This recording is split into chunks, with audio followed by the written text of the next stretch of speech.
ભાવ કરો છો, અન્યાય કરો છો અને જે બજેટ ફળવાય છે એમાંથી પણ 50% રકમ વપરાતી નથી. તો એના કારણો શું છે? એક પણ પ્રશ્નનો જવાબ આ સરકાર વિધાનસભામાં આપતી નથી.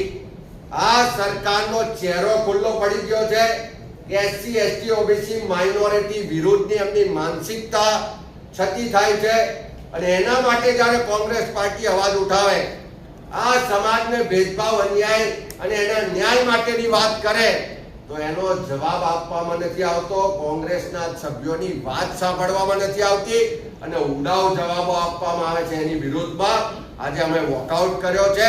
ફરી સરકારને કહીએ છીએ કે આ ભેદભાવ ને અન્યાય બંધ કરો અને ગુજરાતમાં જે લોકોના પ્રતિનિધિઓ ચૂંટાઈને અહીંયા આવ્યા છે એ ભારતીય જનતા પાર્ટીના બધા જ નેતાઓ, મુખ્યમંત્રીથી લઈને ધારાસભ્યો, જેના વિસ્તારમાં બહુમતી વસ્તી એસસી એસટી ઓબીસી માઇનોરિટી સમાજની છે.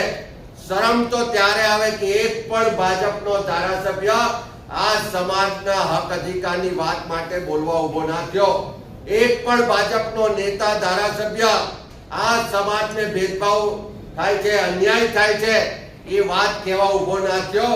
એવી તો કેવી મજબૂરી છે કે તમે જવાબ પણ નથી આપતા અને એવી તો કેવી ભાજપના ધારાસભ્યોની મજબૂરી છે કે પોતાના વિસ્તારના લોકો માટે, પોતાના સમાજ માટે પણ એક શબ્દ બોલવા તૈયાર નથી.